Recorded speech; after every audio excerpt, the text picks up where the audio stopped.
The telegram had arrived 3 weeks ago, but Emma Catherine Hayes still couldn't quite believe she'd actually done it. Stolen $20 from a sleeping priest, forged a letter of reference, boarded a westbound train with nothing but a carpet bag and a newspaper clipping that promised salvation or damnation, she wasn't sure which. The advertisement had been simple, almost brutally so. Cowboy seeking wife, Wyoming territory. Character matters more than beauty. It was unimportant. Contact Cole Brennan, Copper Ridge.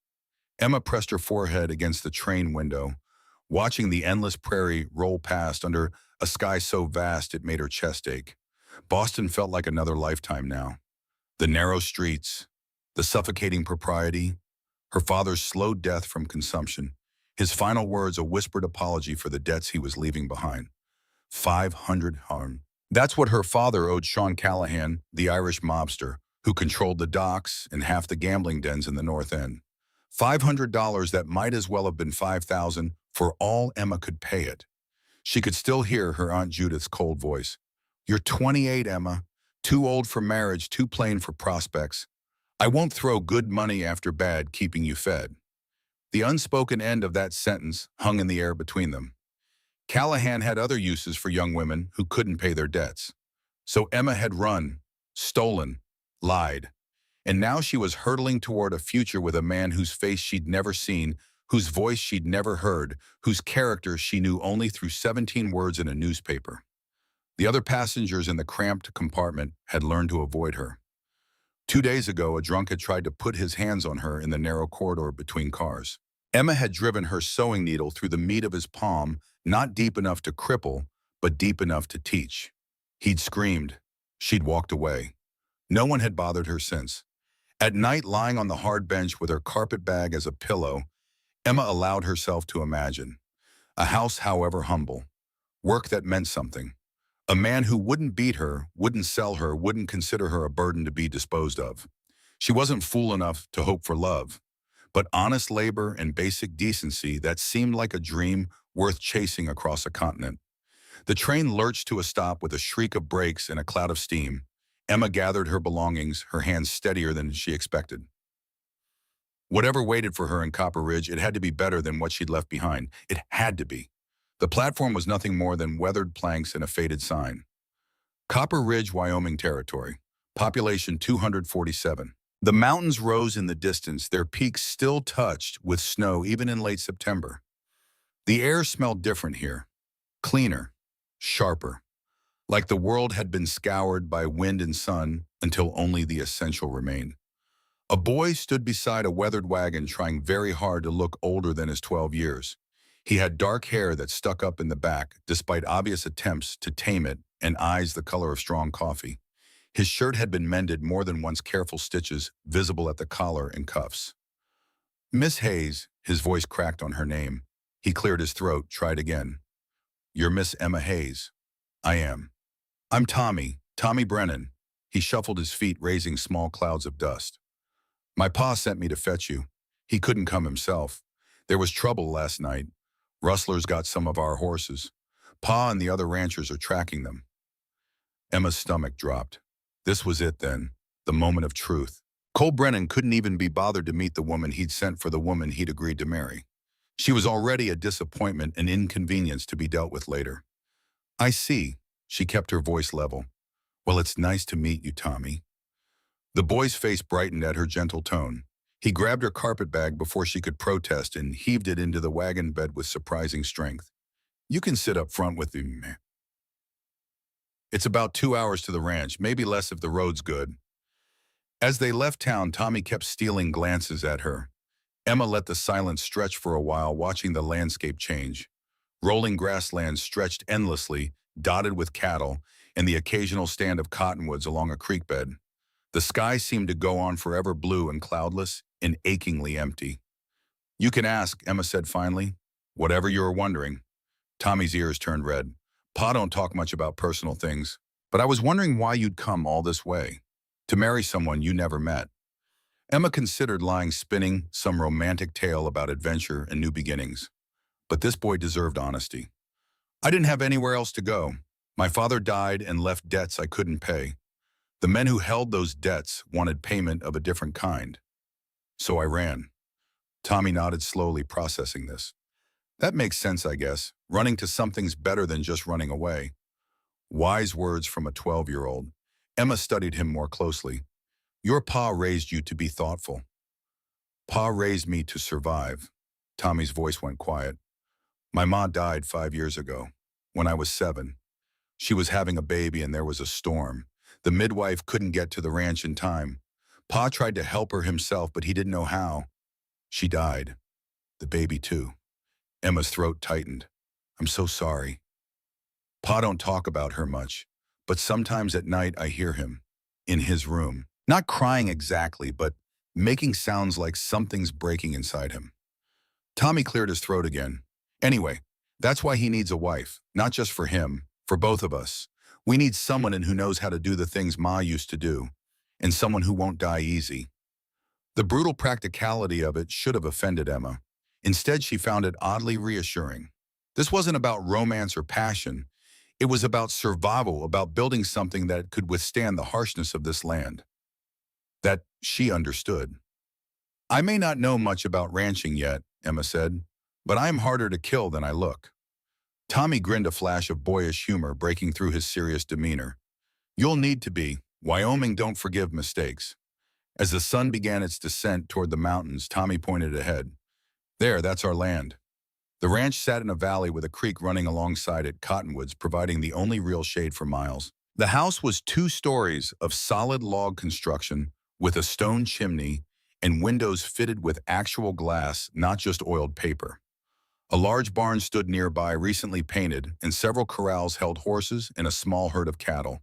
Fields had been planted and harvested, stubble showing golden in the late light. It was modest by any standard, but clearly the product of years of backbreaking labor. Someone had built this place with their own hands, stone by stone, log by log. And standing by the barn, watching their approach with the stillness of a predator, was the largest man Emma had ever seen. Cole Brennan had to be 6.5 feet tall, with shoulders that seemed impossibly broad. As the wagon drew closer, Emma could make out more details. Dark hair, silver just starting to show at the temples. Sun-bronzed skin weathered by years of outdoor work. A face that might have been handsome if it wasn't so hard, all sharp angles and harsh planes like something carved from the mountains themselves. He wore work clothes, dusty and stained. A gun belt sat low on his hips, the weapon well worn and clearly used. His sleeves were rolled up, revealing forearms corded with muscle and scattered with scars. But it was his eyes that made Emma's breath catch. Dark, almost black, and filled with something that looked like barely controlled violence. These were the eyes of a man who'd seen terrible things, done terrible things, and carried the weight of them every single day. The wagon stopped. Tommy jumped down with the easy grace of youth. Pa, this is Miss Hayes, Miss Emma Catherine Hayes. Cole didn't move a moment. He just stood there, those dark eyes traveling slowly from Emma's face down to her worn traveling dress and back up again. His expression was completely unreadable, but Emma felt the assessment like a physical touch, being measured, being judged, being found wanting. She forced herself to step down from the wagon without assistance, though her legs felt unsteady. She was tall for a woman 5'7", but she barely came up to this man's shoulder. He could break her in half without trying. Mr. Brennan, her voice came out steadier than she expected. I'm pleased to meet you. For a long moment he said nothing. Then in a voice like distant thunder, rough with disuse, you're smaller than I expected. Heat rushed to Emma's face. I'm sorry to disappoint. Didn't say I was disappointed. His voice was rough, as if he didn't use it much. Just said you're small, delicate looking, like a strong wind might blow you over. I assure you I'm quite sturdy. I can work hard. I won't be a burden. That's not what I meant. He ran a hand through his hair, looking uncomfortable. The gesture was oddly vulnerable, at odds with his imposing presence. Come inside. You must be tired from traveling. He turned and walked toward the house, his long strides eating up the ground. Tommy grabbed Emma's bag and hurried after him. Emma followed more slowly, her heart hammering. This was the man she'd agreed to marry. This giant, silent stranger who looked at her like she was made of glass that might shatter at any moment. Who wore a gun like other men wore a hat. who'd built an entire ranch with his bare hands and buried a wife in these unforgiving mountains. Inside the house was clean but sparse. A large main room with the stone fireplace, a kitchen area with a sturdy table stairs leading up to what must be bedrooms. Everything was neat, almost military in its organization, but there were no soft touches, no curtains, no tablecloth, no flowers. This was a place where people survived, not lived. "Tommy, show Miss Hayes to the spare room," Cole said. "She can rest before supper." "Yes, Pa." Tommy headed up the stairs. Emma started to follow, but Cole's voice stopped her. "Miss Hayes." She turned. He was standing by the fireplace, one arm braced against the mantel, looking at her with an intensity that made her skin prickle. "I want you to know you don't have to do this. Marry me, I mean. If you've changed your mind, I'll give you money for the return trip to Boston. No questions asked, no judgment." Pride stiffened Emma's spine. "Have you changed your mind, Mr. Brennan? Am I not what you hoped for?" "No, Hen." The word came out forcefully, almost violently. "You're fine. Better than fine. I just want you to know you have a choice. I won't trap you here if you don't want to stay." "I made my choice when I boarded the train in Boston." She lifted her chin. "Unless you're having second thoughts." Something flickered in his dark eyes. Something that might have been hope quickly shuddered. "No second thoughts, but I want you to be sure this is a hard life out here. Lonely, dangerous, and I'm not an easy man. I don't talk much. Don't know how to be soft or gentle. I've done things, seen things that changed me, made me hard. I didn't come here looking for soft, Mr. Brennan." Emma paused, choosing her words carefully. "I came here looking for honest, for a chance at a real life, however hard. Is that something you can give me?" He stared at her for a long moment. The silence stretched between them, taut as a wire. Then slowly, almost reluctantly, he nodded.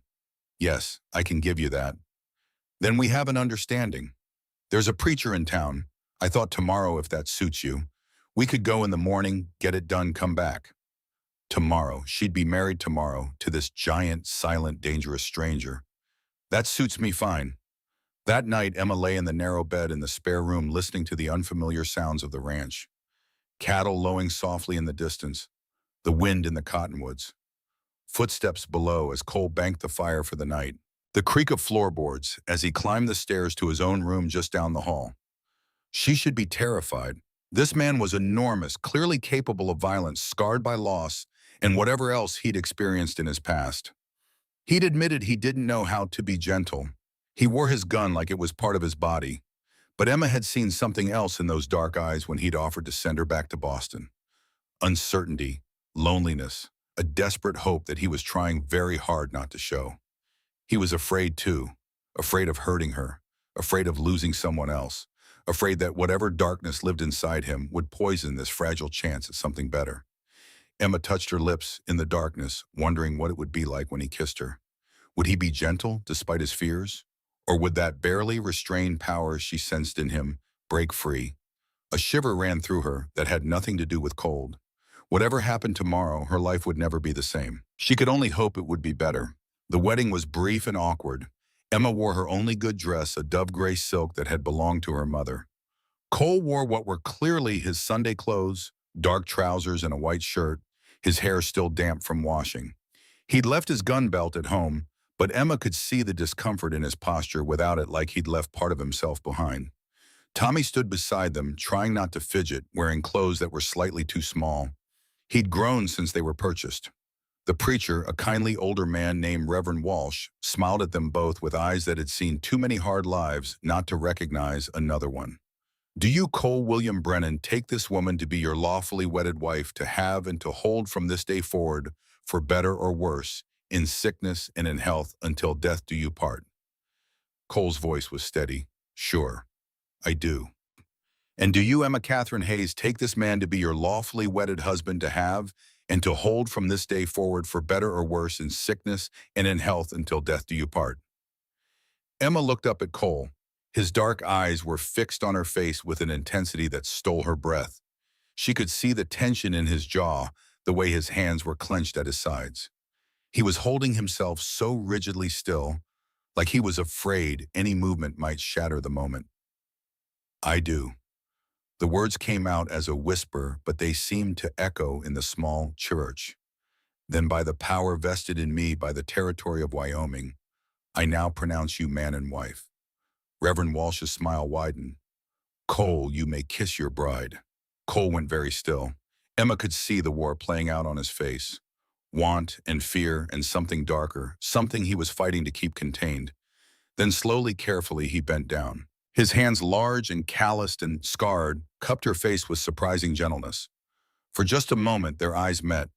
Emma saw everything he was too afraid to say, the loneliness, the desperate hope, the bone-deep terror of losing someone else. Then his lips touched hers, soft, careful, over almost before it began. But Emma felt that brief contact and all the way to her toes, felt the warmth of his breath, the slight tremor in his hands, the rigid control he was exercising over every movement. This was a man capable of great violence. She'd seen it in the way he moved the scars on his hands, the gun he wore like a second skin. But he was choosing gentleness, choosing to be careful with her, even though it clearly cost him something. They had a simple meal at the hotel in town, the three of them. Tommy chattered nervously, filling the silence. Cole said little, but his eyes kept finding Emma's across the table. Each time their gazes met, Emma felt that same strange shiver, part fear and part something else entirely. On the ride back to the ranch, Emma sat between Cole and Tommy on the wagon seat. Every jolt of the wheels brought her shoulder against Cole's arm. She was acutely aware of his size, his warmth, the way his hands handled the reins with quiet competence. As they neared the ranch, Cole spoke quietly to Tommy. Son, you'll sleep in the barn loft tonight. Tommy's ears turned bright red. But Pa, I just slept there last night when Miss Hayes arrived. You've been wanting to sleep up there closer to the animals. Cole's tone left no room for argument. Tonight's a good night for it. Oh, right. Yes, Pa. Emma's own cheeks burned, of course. They were married now. They'd be expected to share a bed, to consummate the marriage. Heat spread through her body at the thought, part nervousness and part something else, something that made her pulse quicken. As the sun set, painting the mountains in shades of gold and crimson, Tommy made himself scarce. Cole added wood to the fire, his movements deliberate, controlled. Emma stood by the table, unsure what to do with her hands. Emma, his voice was quiet, come here. She crossed to him on shaking legs. He was standing by the fire, the flames casting shadows across his face, highlighting the hard planes and angles. Up close, she could see the lines around his eyes, the silver at his temples, more visible now. The scar that ran along his jaw, another across his knuckles. I want you to understand something, he said. His hands hung at his sides, clenched into fists. I haven't touched a woman in 5 years. Not since my wife died. And even before that, it had been a while. She was sick for months before the end. Emma's heart pounded. I understand. Do you? His jaw tightened. I'm trying to tell you that I want you, more than I probably should, given we just met this morning. But I'll be gentle. I'll go slow. I won't hurt you. I know you won't. And somehow she did know. This man might be rough around the edges, might be scarred and dangerous and haunted by his past, but he wouldn't be cruel. Not to her. Have you been with a man before? Do you know what happens between a husband and wife? Heat flooded Emma's face. I know the basics, from books mostly. My mother died when I was young, and my aunt explained some things before I left Boston. Not much, but enough. Books. A hint of a smile touched his mouth, softening the hard lines. Real life is different from books. I imagine so. He reached out his fingers, brushing her cheek. The touch was feather-light, almost reverent. You're trembling. I'm nervous. So am I. That surprised her. Terrified, actually. You're so small, so delicate. I'm afraid I'll break you. Afraid I'll hurt you without meaning to. Afraid I won't be able to control myself. I'm tougher than I appear. I'm counting on that. His thumb traced her jawline, sending shivers down her spine. Because I don't know if I can be as gentle as I should be. Not when you're looking at me like that. Like what? Like you trust me. His hands slid into her hair, tilting her face up. Like you want this too. I do. Emma breathed. I do want this. His control seemed to snap. He pulled her against him, one arm banding around her waist, and claimed her mouth with his. This kiss was nothing like the chaste peck at the church. This was hungry, demanding, full of 5 years of loneliness and need. Emma gasped against his mouth, and he gentled immediately, his lips softening. Sorry, too rough. No, she gripped his shirt, pulling him back down. Don't stop. He made a sound low in his throat, almost a growl, and kissed her again. Deeper this time, his tongue sliding against hers. Emma's knees went weak, and his arm tightened, holding her up effortlessly. When he finally pulled back, they were both breathing hard. Upstairs, he said roughly, before I take you right here on the floor. He swept her up into his arms as if she weighed nothing. Emma clung to his neck as he carried her up the stairs to his bedroom. Their bedroom now. He set her down beside the bed, his hands immediately going to the buttons of her dress. Tell me if I go too fast. Tell me if you want me to stop. I will. I swear I will. But she didn't think she'd want him to stop. Not when his hands were creating such wonderful sensations everywhere they touched. Her dress pulled at her feet, then her petticoats. Her corset took him longer, his big fingers clumsy with the laces. Damn things, he muttered. Despite her nerves, Emma laughed. The sound seemed to relax him. He smiled, really smiled, for the first time since she'd met him. There, he said as the corset finally came loose. That's better. I like hearing you laugh. He pulled her chemise over her head, and suddenly Emma was standing in nothing but her stockings. The firelight from downstairs cast a warm glow through the open door, painting her skin in gold.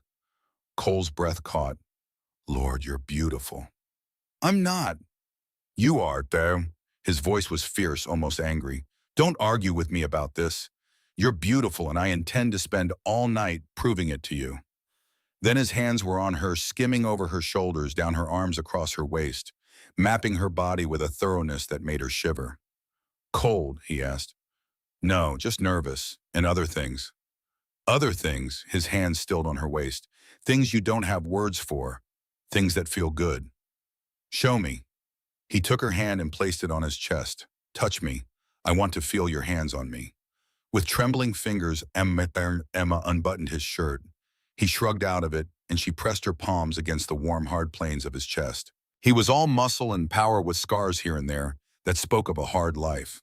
A long one across his ribs, another on his shoulder, a puckered mark that looked like a bullet wound near his collarbone. What happened here? She traced the scar across his ribs. Barn building accident. Fell on a nail. And this one, the scar on his shoulder. Stubborn bull who didn't want to be branded. And this, the bullet wound. Texas Ranger business. Long time ago. He caught her hand, pressing a kiss to her palm. Enough about my scars. Come to bed. He pulled back the quilts and lifted her onto the mattress. The sheets were clean, smelling of soap and sunshine. Cole sat on the edge to remove his boots, then stood to remove the rest of his clothes. Emma tried not to stare, but she couldn't help it. He was magnificent, all broad shoulders and lean hips and powerful thighs. And other things she didn't quite understand but instinctively knew were important. He stretched out beside her, propping himself on one elbow to look down at her. Still nervous. A little, but more curious now. Curious is good. His hand settled on her stomach, warm and heavy. I'm going to touch you now. Places no one's touched you before. If it's too much, just say so. She nodded, not trusting her voice. His hand moved lower, and Emma's breath hitched.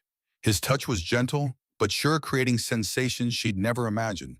Heat pooled low in her belly, spreading through her limbs like honey. That's it, he murmured. Just feel. Don't think. But thinking was impossible anyway. There was only sensation. The stroke of his fingers. The press of his mouth against her throat. The weight of his body half covering hers. Cole, she gasped. I feel strange. Like something's building. I know, sweetheart. Let it happen. Trust me. And she did trust him. Completely. She let the sensations build and build until they crested in a wave of pleasure that made her cry out, her body arching against his. Cole held her through it, murmuring soothing words against her hair. When she could breathe again, she looked up at him. His face was taut with control, his body rigid against hers. Now, she whispered. Please now. He shifted, settling between her thighs. This might hurt at first, but I'll go slow as I can. Tell me if you need me to stop. She felt him press against her and tensed. Breathe, he said. Look at me, Emma. She met his eyes, They were dark and intense, but so full of tenderness it made her chest ache. "I've got you," he said. Then he began to push inside. Slowly, carefully. There was pressure, a moment of sharp pain that made her gasp. He stopped immediately. "Breathe," he said again. "The worst is over. I promise." He was right. The pain faded, replaced by a strange fullness, a feeling of connection so intimate it brought tears to her eyes. "Okay." His voice was strained, his whole body trembling with the effort of holding still. "Okay," she managed. He began to move, slow and careful at first. But as her body adjusted, as pleasure began to replace discomfort, his control started to slip. His movements became more urgent, more powerful. Emma clung to his shoulders, overwhelmed by sensation, by the way he filled her, by the desperate sounds he made against her throat, by the way her own body responded, moving with him instinctively. "Emma," he groaned, "I can't hold back much longer." "Don't," she gasped. "I want you to let go." He thrust deep one final time, his whole body going rigid as he found his release. Then he collapsed beside her, gathering her close against his chest. They lay tangled together, their breathing gradually slowing. Cole's hands stroked her hair with infinite gentleness. "Did I hurt you?" he asked quietly. "A little at first, but then it was wonderful." She felt him smile against her hair. Wasn't it better than I remembered? Better than I thought it could be? Because it's been so long. Because it's you." He tilted her face up, his thumb brushing her cheek. "I know we just met. I know this is strange and sudden. But Emma, I think this might actually work. Us, I mean." Hope bloomed in her chest, warm and fragile. "I think so too." He kissed her, then slow and sweet. When he pulled back, his eyes were serious. "I'll try to be a good husband to you. I'll work hard, provide for you, protect you. I might not always have the right words, but I'll show you every day that you matter to me. And I'll try to be a good wife. I'll keep your house, care for Tommy, stand beside you through whatever comes." She paused. "We'll figure it out together." "Together, Stone." He repeated the word as if trying it out. I like the sound of that. They made love twice more that night, each time slower and more tender than the last. By the time exhaustion claimed them, Emma felt thoroughly claimed in return, marked as his in ways that had nothing to do with law or custom, and everything to do with the heart. The next morning, Emma woke to sunlight streaming through the window and the sound of voices below. Cole's side of the bed was empty, but still warm. She could hear him downstairs with Tommy, their voices a low rumble, punctuated by the boys' higher tones. Emma rose and dressed quickly in a simple work dress. When she came down the stairs, both Brennan men looked up. Tommy's eyes widened. "Morning, ma'am. I mean, Ma. What should I call you now?" Emma's heart squeezed. "Whatever feels right to you, Tommy. Ma is fine. Or Emma, whatever you're comfortable with." "Ma." He tried it out, a shy smile crossing his face. "Are you hungry? I can make flapjacks. They're not very good, but I can try 'em on." "I'll make breakfast," Emma said. "You two have work to do, I imagine." Cole crossed to her, and for a moment she thought he might kiss her in front of Tommy. Instead, he brushed his fingers against her cheek, a gesture that was somehow more intimate than a kiss. "Sleep well?" he asked, his eyes dark with memory. "Very well." Heat rose to her cheeks. "Good." His voice dropped to a whisper only she could hear. "Tonight I'll make sure you sleep even better." Then he and Tommy were heading for the door, leaving Emma alone in her new home. She stood for a moment, taking it all in. This rough log house in the middle of Wyoming territory, so different from her life in Boston, but somehow it felt more like home than anywhere she'd ever been. She rolled up her sleeves and got to work.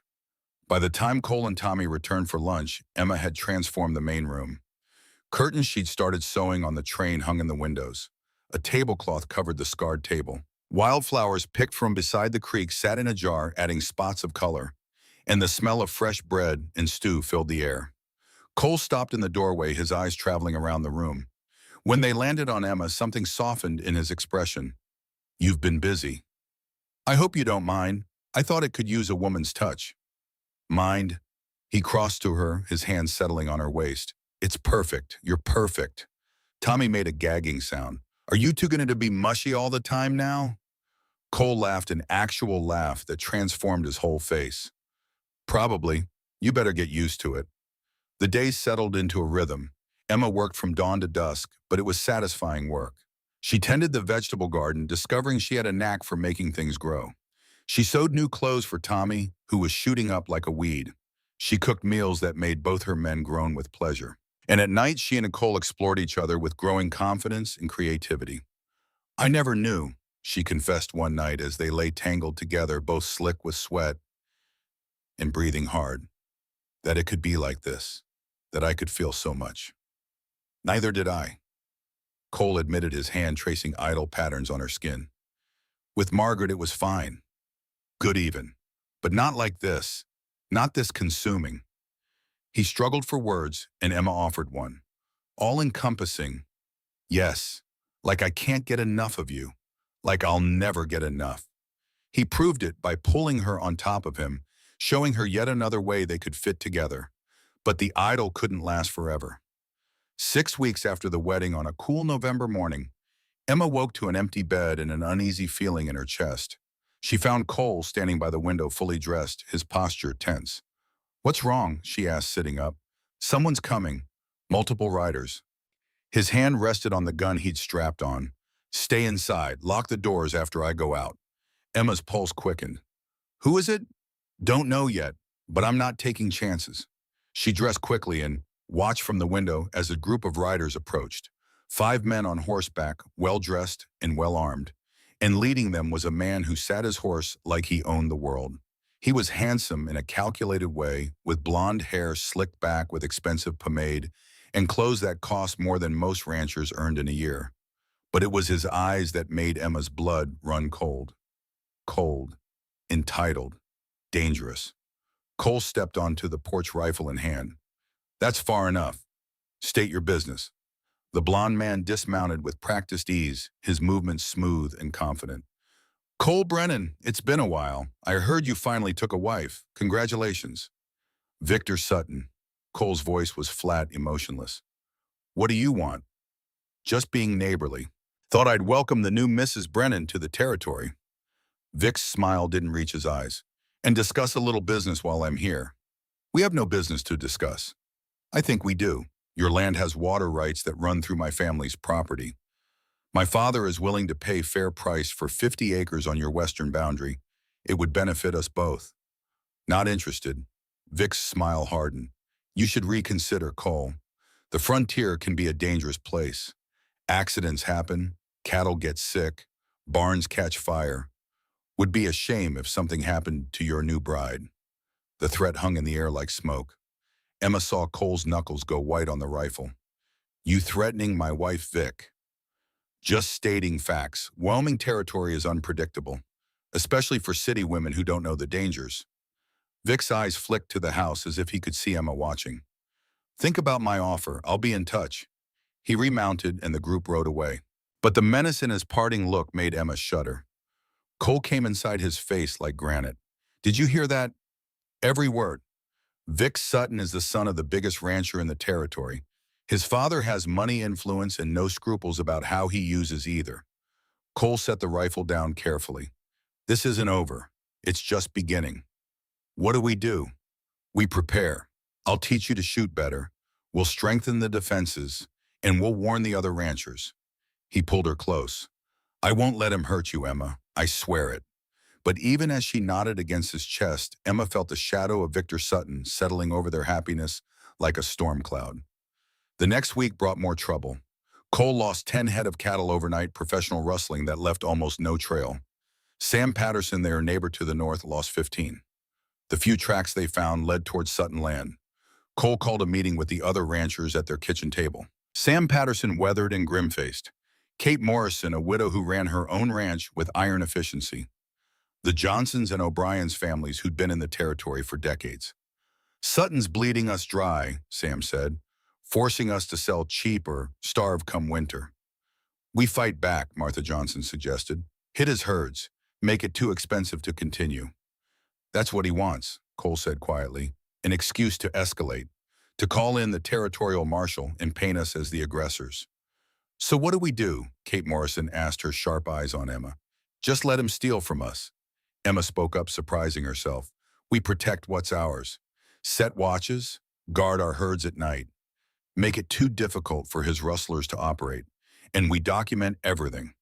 Every missing cow, every threat. When the time comes, we'll have evidence. The ranchers looked at each other, then nodded. It was a good plan, but 2 weeks later, everything changed. Emma was alone at this ranch baking bread, while Cole and Tommy checked fence lines. She heard glass breaking and spun around to see three rough-looking men climbing through the window, guns drawn.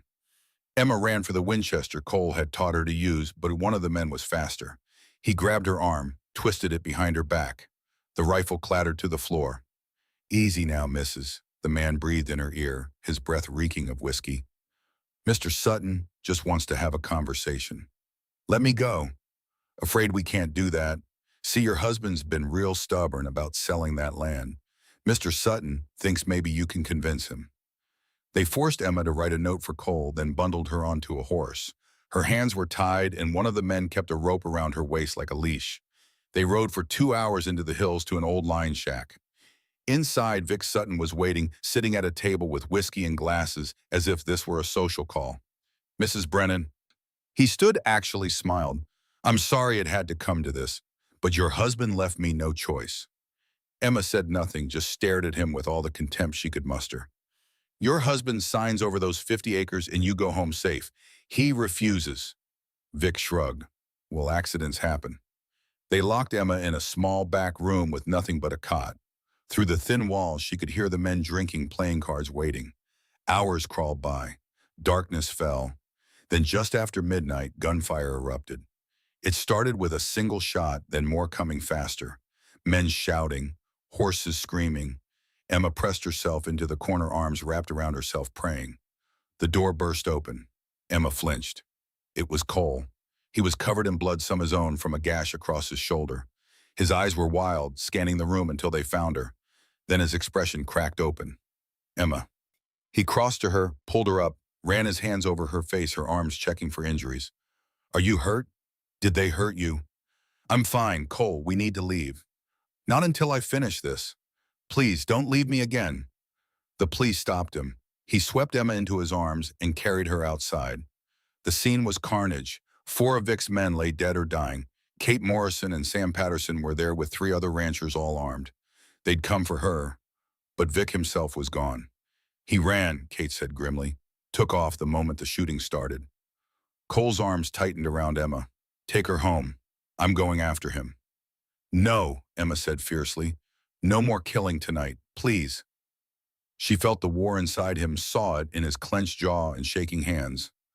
Finally, he nodded. "All right, but this isn't over."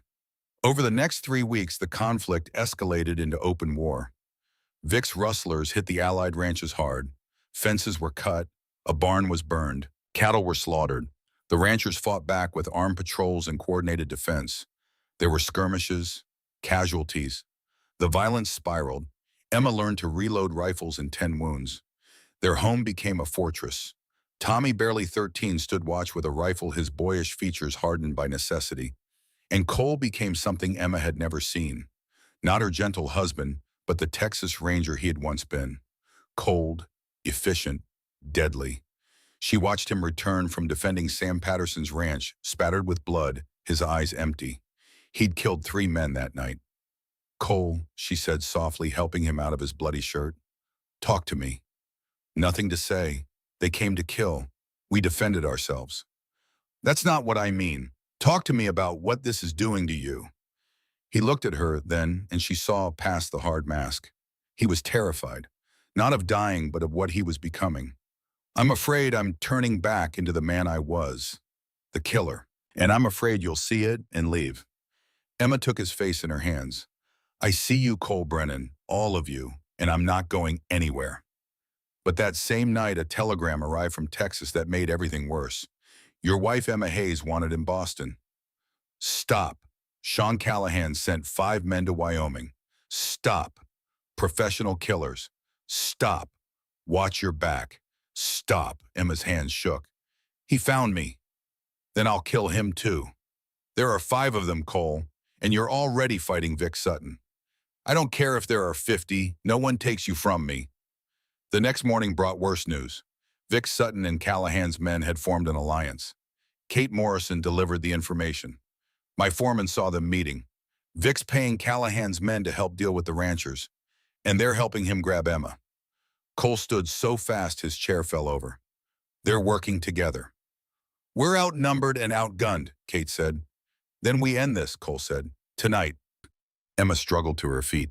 Cole, no. This is suicide. I won't wait for them to come here. Then we leave. We go to town until this blows over.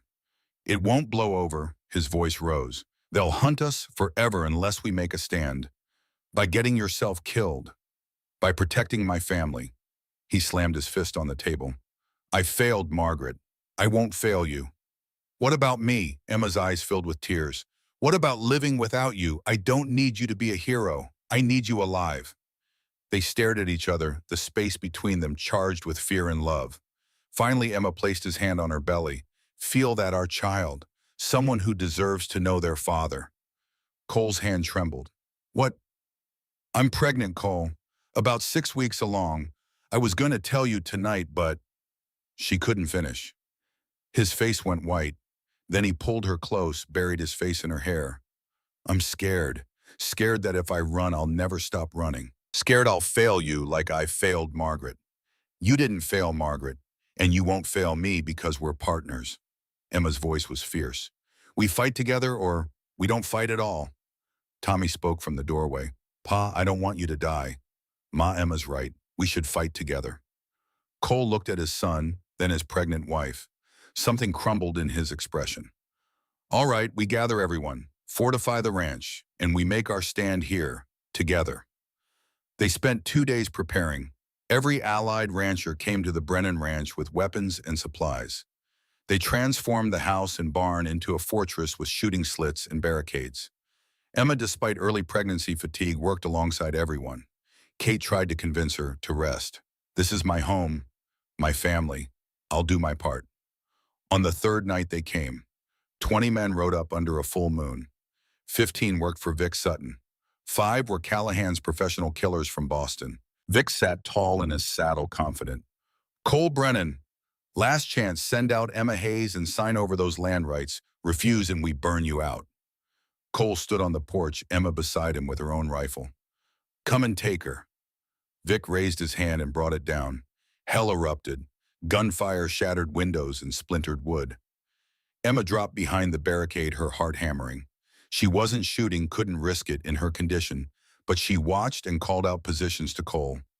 3 men moving left toward the barn, 2 behind the water trough. Cole fired methodically, each shot carefully aimed. One of Vic's men went down, then another. From the barn, Sam and Kate returned fire. From the upstairs windows, Martha Johnson and Clara Jensen aimed with surprising skill. Tommy reloaded weapons and passed them through windows, his face pale but determined. The battle raged for what felt like hours. The attackers set fire to the tool shed, tried to rush the barn, kept up steady gunfire. Then Emma saw one of Callahan's men circling around trying to flank them. Cole east side. But Cole was pinned down. He couldn't break away. Emma made a decision. She grabbed her rifle, moved to the east window, aimed the way Cole taught her, and fired. The man grabbed his shoulder, stumbled back cursing. Wounded badly enough to retreat, Emma's hands shook. She'd shot a man, but she'd protected her home. The tide turned. The attackers, facing determined, skilled defenders, began pulling back. Vic's voice shouted orders, trying to rally his men, but the fight was gone. 4 of Vic's men were dead.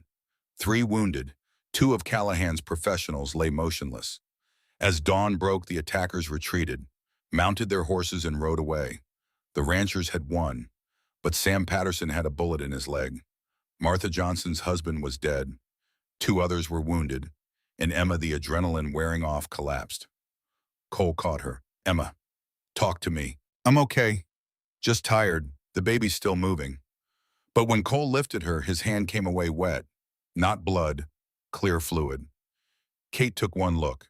Her water broke. The baby's coming. No. Cole's voice was sharp with panic. It's too early. She's only 2 months along. Not 2 months, Cole. More like 7. She must have been pregnant before the wedding. Emma's eyes widened. Kate was right. The timeline made sense. She must have conceived that first night with Cole, or shortly after. The baby's coming now, Kate said firmly. Get her inside. The next hours blurred together, pain in waves, Kate's steady voice, Cole's hand in hers, his face gray with terror, Tommy boiling water refusing to leave, and through it all the fear that her baby was coming too soon. Push, Emma. I can't. It hurts too much. You can, Cole's voice rough with emotion. You're the strongest person I know. You can do this. One more push, one more impossible effort, then a cry of mine. Thin but unmistakable. It's a girl, Kate said, relief in her voice. Small but fighting. Cole's hands shook as Kate placed the tiny bundle in his arms. The baby was small, barely 5 pounds, with dark hair and eyes that would probably be Emma's gray-blue. Lily, Cole said, his voice breaking. Lily, Margaret Brennan. Emma, exhausted, reached for her daughter. The baby's eyes opened, seeming to focus on her face. Emma felt her heart crack open with fierce love. Kate checked them both. She's small and needs careful watching, but I think she'll be all right. She's a fighter. Like her mother, Cole said, looking at Emma with raw emotion. Tommy crept closer. Can I hold her? Cole showed him how, and tears rolled down Tommy's cheeks. I'll protect you. I promise. Emma watched her family and felt something settle deep. They'd survived. But as relief flooded through her, she knew this wasn't over. Vic Sutton was still out there, and winter was coming. Over the following months, as autumn turned to winter and Emma's strength returned, Cole became fiercely protective. With Lily so small and fragile, and the threat of Vic still looming, their home remained a fortress. One January night, Cole woke from a nightmare so vivid he could still smell gunpowder. The house was quiet, but inside his mind the battle raged on. Emma woke to find him sitting up, hands clenched. She touched his shoulder gently. Cole, you're dreaming. He came awake with a pap, reaching for his gun. His eyes were wooled, unfocused. Cole, it's me. It's Emma. You're safe. Recognition filtered back. He looked at her, at the room, at baby Lily sleeping in her cradle. Then he dropped his head into his hands. I can't stop seeing them. The men I killed. Their faces. Emma wrapped her arms around him. You did what you had to do. To protect us. I know, but I'm good at killing. Too good. There's a part of me that didn't hate it, and that terrifies me. Look at me. She took his face in her hands. You are not a monster. Monsters don't agonize over the lives they take. You're a man willing to do terrible things to protect what you love. That's different. You don't know what I'm capable of. I do know. I was there. I saw you. And I also saw you collapse after saw you cry when you thought Lily might not survive. That's not a monster. He pulled her close, buried his face in her hair. What did I do to deserve you? You took a chance on a stranger, and you gave me everything. 3 days later, Tommy burst in, pale with fear. Mama, there's a rider coming. Cole grabbed his rifle. Get Emma and Lily into the root cellar. Wait, Emma said. What if it's help? When the rider came into view, it wasn't Vic Sutton. It was a man with a silver star pinned to his chest. 3 more riders behind him wore similar badges. United States Marshal. Cole stepped onto the porch rifle, lowered but ready. Marshal, can I help you? The marshal dismounted slowly. He was in his 50s with iron gray hair and hard eyes. Cole Brennan, I'm Marshal Henry Wade. I'm here about the incident 3 weeks ago. Multiple deaths on your property. I need to ask questions. Cole's jaw tightened. Those men attacked my home. My pregnant wife. I defended my family. I understand I'm not here to arrest you, but there are bodies and witnesses saying you started this. I need your side. Emma stepped out, Lily in her arms. Marshal Wade, those men worked for Victor Sutton. He's been trying to force us off our land for months. He kidnapped me. We have witnesses, documents. The marshal's eyes softened, seeing the baby. Ma'am, I've heard Vic Sutton's, and I'd like to hear yours. They spent 2 hours going over everything. Every threat, every stolen animal, the kidnapping, the attack. Emma showed her careful documentation. Kate Morrison and Sam Patterson gave statements. Finally, Marshal Wade sat back. This is messy. Sutton's claiming you're vigilantes. He's got money, political connections. That's a lie, Cole said. Maybe, but he's got resources. The marshal paused. However, I've been investigating Sutton's operation. Found evidence of rustling going back years. Found he's been bribing local law. And I found something else. He pulled out a wanted poster and unfolded it. Emma's blood ran cold. It was her face. Saw Emma Catherine Hayes, wanted for theft and assault in Boston. $500 reward. The men who came with Sutton, the marshal said, 5 were bounty hunters from Boston, working for Sean Callahan. They had this poster. They were here for you, Mrs. Brennan. Emma's hand tightened on Lily. I stole $20 to buy a train ticket, and I defended myself against assault. That's what they're calling crimes. And the debt your father owed? He died of consumption. Callahan wanted to sell me to a brothel to cover it. So I ran. Marshal Wade studied her. Then he carefully tore the poster in half. Funny thing, these posters get lost sometimes, especially from questionable sources making questionable claims. He looked at Cole. Your wife defended herself. That's not a crime, and any debt died with her father. What about Callahan's men? Cole asked. 3 dead. 2 made it back to Boston. Told Callahan that Emma Hayes died in childbirth during a blizzard. Said they saw the grave themselves. Emma felt tears prick her eyes. They lied for me. Professional killers are practical. They failed, took heavy casualties, decided it wasn't worth pursuing. Easier to tell Callahan you're dead. The marshal's expression was sympathetic. You're safe from that quarter. Callahan thinks you're in the ground. The relief was overwhelming. Cole's hand found her shoulder, squeezed gently. And Vic Sutton. Cole's voice was hard. That's complicated. Sutton's father is powerful. Without concrete evidence of Vic's involvement in the kidnapping, it's his word against yours. We have witnesses, Kate said. Witnesses who participated in the gunfight. A good lawyer could paint you all as conspirators. The marshal held up a hand. I'm not saying that's what happened. I'm saying that's how it could be spun. And Sutton has money for good lawyers. So he gets away with it, Cole said bitterly. Not necessarily. I'll take statements, document everything, investigate Sutton's operation. But I need something from you. What? No more vigilante justice. If Sutton threatens you, come to me. Let the law handle it. Can you do that? Cole looked at Emma and Lily, then nodded.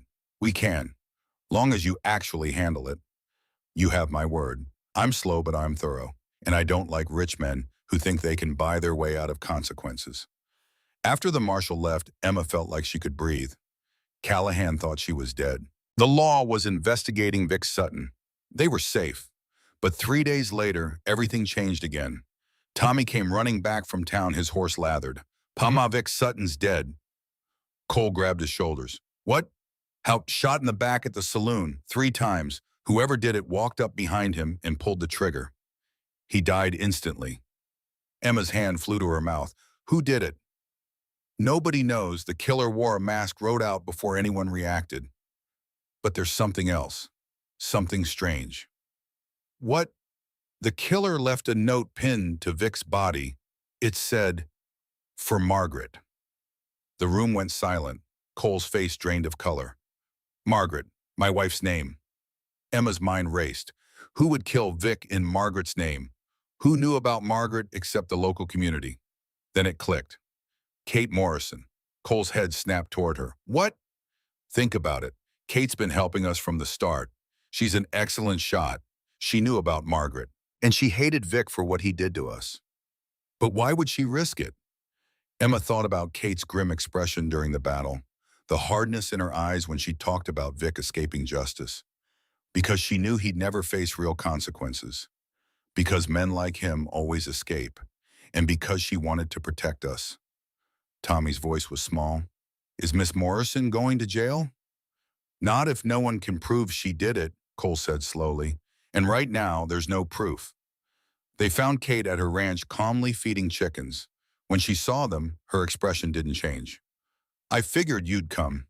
Kate, Cole said carefully, did you kill Vic Sutton? Can't say I did, can't say I didn't. She scattered more feed. All I know is a dangerous man is no longer a threat to good people, and the world's safer for children like Lily and Tommy. They'll investigate. The marshal will investigate. Let him. He won't find anything. Kate looked up, her eyes hard. I'm an old woman, widowed, no children, not much to lose. But you have everything, so I made sure you wouldn't have to. Emma felt tears. You didn't have to do this. Yes, I did. I know men like Sutton. I was married to one. When he died, everyone said what a tragedy. But I was relieved. And I swore I'd never let another man like him destroy good people. She straightened.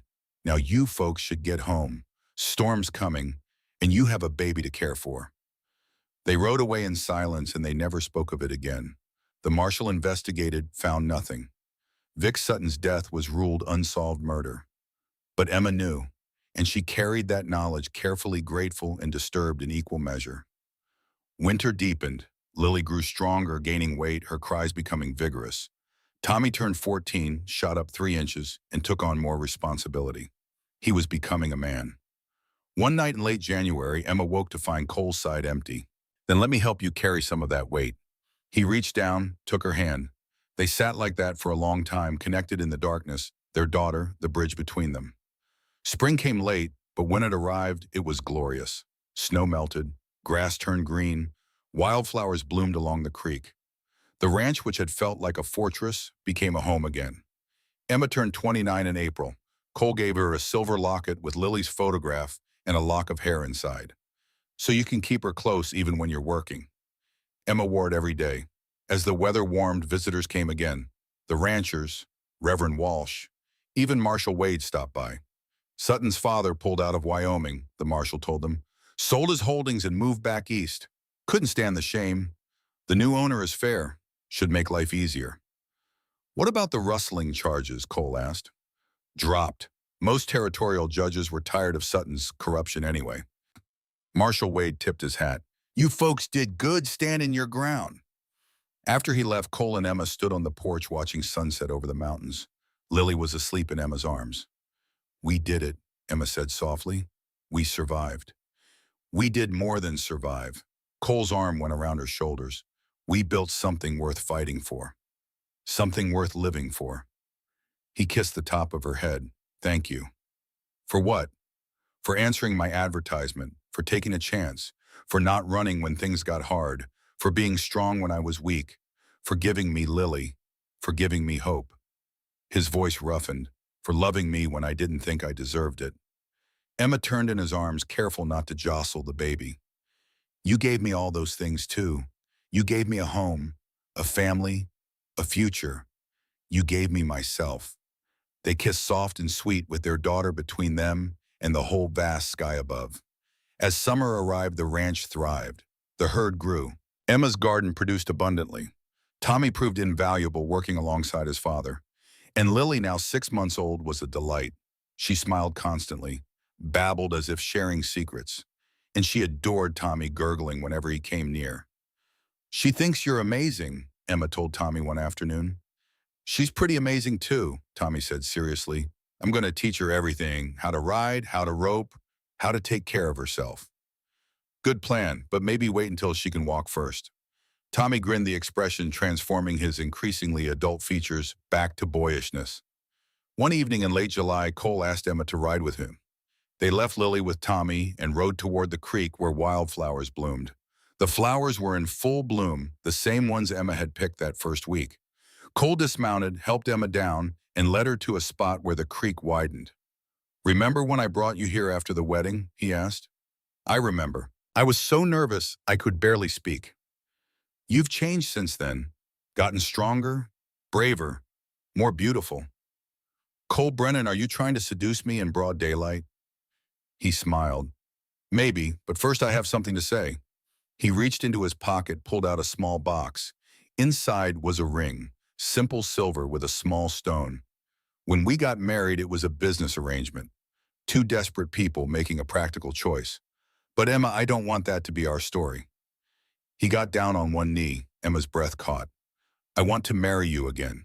Not because I need a wife or you need protection, but because I love you, because I choose you, because every day for the rest of my life, I want to wake up next to you and know we chose each other freely. Tears spilled down Emma's cheeks. We're already married. I know, but I want to do it right this time. with flowers and witnesses and celebration. I want to stand in front of everyone and tell them you're mine, and I'm yours by choice, not circumstance. Will you marry me, Emma, again? For real this time? Yes. The word came out choked. Yes, 1,000 times, yes. He slipped the ring on her finger, then stood and pulled her into his arms. They kissed as the sun set, painting everything gold and crimson. This. This was what she'd been running toward. Not safety, not security, but love. Real hard-won, choose-it everyday love. They renewed their vows on a sunny Saturday in August, surrounded by everyone who'd helped them survive. The ranchers and their families. Reverend Walsh, Marshall Wade, even Kate Morrison, who stood him back with a satisfied smile. Emma wore a new dress that Martha Morrison had helped her make pale blue with lace. Cole wore his best clothes and actually looked comfortable. Tommy stood beside his father, holding Lily, both beaming. When Reverend Walsh asked if they took each other freely and without reservation, both answered with voices that rang clear. I do. And when they kissed, everyone cheered. The celebration lasted until sunset. There was food and music and laughter. Tommy danced with every girl his age. Lily got passed from person to person, accepting attention with regal calm. And Cole and Emma danced under the stars, swaying to fiddle music. Happy, Cole murmured, deliriously. Me too. He pulled back to look at her. I never thought I'd get this. A second chance at happiness, at family, at love. Thank you for giving that to me. You gave it to yourself by being brave enough to send that advertisement. Best risk I ever took. As people headed home, Cole and Emma stood on their porch watching neighbors depart. Tommy had taken Lily inside to put her to bed. Do you ever think about Boston? Cole asked. About what your life might have been? No, Emma said honestly. That woman who stepped off the train a year ago, she feels like someone else. Someone I barely remember. Do you miss her? Not even a little. Emma leaned into her husband's warmth. She was surviving. I'm living. There's a difference. They stood there until the last wagon disappeared, until the stars came out, until the only sounds were the creak and wind and distant night birds. Then they went inside, checked on their children, and went to bed in each other's arms. 5 years later, on a golden autumn morning, Emma stood on the same porch and watched her family. Lily, now 5.5, was chasing chickens, her dark braids flying. She had Emma's eyes, but Cole's stubborn chin, and a personality entirely her own. Bold, curious, fearless to the point of giving her parents heart attacks. Tommy, 19 now and towering over everyone, was helping Cole repair a fence line. Your father and I didn't learn to read until we were much older. You have a gift. Don't waste it. Lily sighed dramatically, but went inside to get her book. Emma smiled, remembering her own hunger for learning. She'd started teaching Lily and several other ranch children 3 afternoons a week. A makeshift school in their front room with slates and chalk and books ordered from back east. It wasn't much, but it was something. Kate Morrison came riding up, older now, but still straight-backed. She'd become like a second mother to Emma, a grandmother figure to Lily. Brought you some preserves, Kate said, dismounting. And news. Good news or bad? Depends on perspective. The railroad's coming through, planning a station 20 miles south. Copper Ridge is about to become a real town. Emma's heart skipped. The railroad. That means more people, more trade, more change. The frontier's closing, Emma. In another 10 years, this'll all be settled country. Schools and churches and laws that actually work. Is that good? For your children? Hell.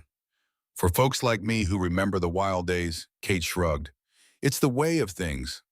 They sat on the porch together, watching Cole and Tommy work, watching Lily emerge with her book. You did good, Kate said quietly. Built something that'll last. We all did. We survived. And we made sure the next generation wouldn't have to be as tough as we were. Amen to that. That evening, after chores were done and Lily was asleep and Tommy had ridden to town, Emma and Cole sat by the fire. Cole was carving a rocking horse for the new baby. Emma was mending one of his shirts. Kate says the railroad's coming, Emma said. I heard Sam Patterson's already talking about shipping cattle by train. Could change everything. Are you worried? Cole set down his carving. No, we've survived worse than progress. We'll adapt. We do, don't we? Emma set aside her mending. Cole, do you ever regret it?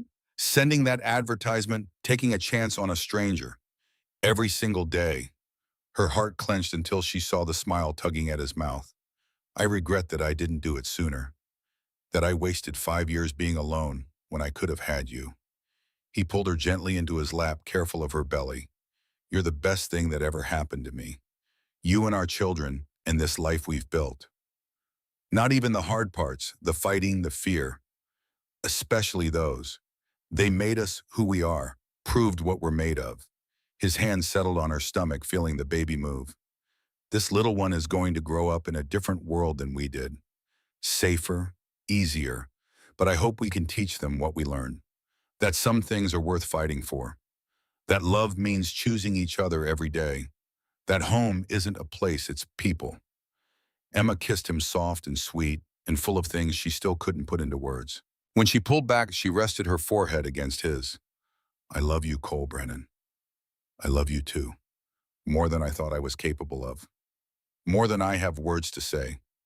Then show me, Emma whispered. His smile turned wolfish. Yes, ma'am. He carried her upstairs, and if they were a little less quiet than they should have been with children in the house, well, they'd earned the right to be loud about their happiness. The next morning, Emma woke to find a note on Cole's pillow. She unfolded it, smiling at his careful handwriting. Gone to check the north pasture with Tommy. Back by noon. I love you.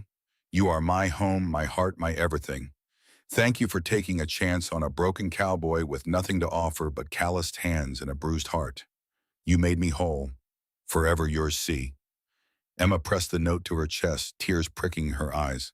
After all this time, he could still make her cry with his words. She rose dressed, went downstairs to find Lily already awake, helping herself to bread and jam. Mama, when the baby comes, can I help take care of it? Of course, sweetheart. You'll be the best big sister. Like Tommy was for me. Exactly like that. Lily considered this seriously. Mama, Miss Kate says you came here on a train because you were running away. Is that true?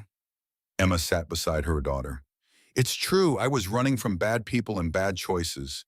I was scared and alone. But you found Papa. I did, and he gave me a home, a family, a reason to stop running and start fighting. Fighting for what? For this, for us, for the right to be happy and safe and together. Emma smoothed Lily's hair. Sometimes the bravest thing you can do is run towards something better even when you're terrified. And sometimes the bravest thing is to stand and fight for what you love. The hard part is knowing which one to do when. Lily absorbed this with solemn concentration. I think you're very brave, Mama. I think you are too, my darling girl. They sat together in the morning light, and Emma felt the baby kick as if in agreement. 2 months later, on a crisp November night, Emma went into labor. This time there was no battle, no premature emergency, just the natural progression of bringing new life into the world. Clara Jensen attended her along with Kate Morrison. Cole paced outside the bedroom door, refusing to leave despite the women's insistence. Tommy kept Lily distracted downstairs reading stories, but Lily kept asking when her brother would be here. The labor was hard, longer than with Lily, but straightforward. And when the baby finally came screaming with healthy fury, Emma laughed through her tears. A boy, Clara announced, and a big one, must be near 8 pounds. Cole burst through the door, wild with worry. Emma, are you? I'm fine, we're both fine. Come meet your son. He approached slowly as if afraid the moment might shatter. But when Clara placed the baby in his arms, something broke open in his expression. He's perfect. What should we name him? Emma asked. Cole looked down at his son, then at Emma. William James Brennan, after your father and mine. So he carries both our histories forward. William, Emma attested. Billy, I like it. They brought Lily up to meet her brother. She stared with wide eyes, then gently touched his tiny hand. He's so small. You are smaller, Tommy told her. Remember Ma told you how you fit in Pa's one hand when you were born? I did. Lily looked up at Cole for confirmation. You did, and now look at you, big enough to help with your brother. Lily straightened with pride. I'll protect him, just like Tommy protected me. And she did. As months and years passed, Lily appointed herself Billy's guardian and teacher. She read to him, showed him how to feed chickens. Now stop crying and get back to that family. They need you. Kate died that night peaceful. The whole community turned out for her funeral, and Emma, standing with Cole's arm around her and her children gathered close, said a silent thank you to the fierce old woman who'd helped save them all. On their 10th wedding anniversary, Cole took Emma back to the creek where they'd renewed their vows. The wildflowers were blooming again, a riot of color. 10 years, Cole said, feels like yesterday and a lifetime all at once. We've lived several lifetimes in these 10 years, and I'd live them all over again, every hard moment, every terrifying night, because it led here, to this, to us. Emma leaned into him, watching sunset over the mountains. Do you remember what you said to me that first night when I asked you to be gentle? I said I would because it was your first time. You kept that promise, not just that night, but every night since, in all the ways that matter. You could have broken me, but you chose gentleness. You choose it every day. That's because of you. You make me want to be gentle. No, Emma turned in his arms. You were already that man. I just gave you a reason to show it. He kissed her as stars came out, and Emma thought about the terrified woman who'd stepped off that train 10 years ago. How far she'd come, how much she'd grown. She'd been running from death and found life, been running from fear and found courage, been running from loneliness and found love. And the man who'd promised to be gentle had kept his word, in big ways and small, in passion and patience, in protecting her and letting her protect herself. That night, lying in bed with Cole's arm around her, Emma heard the sounds of her home.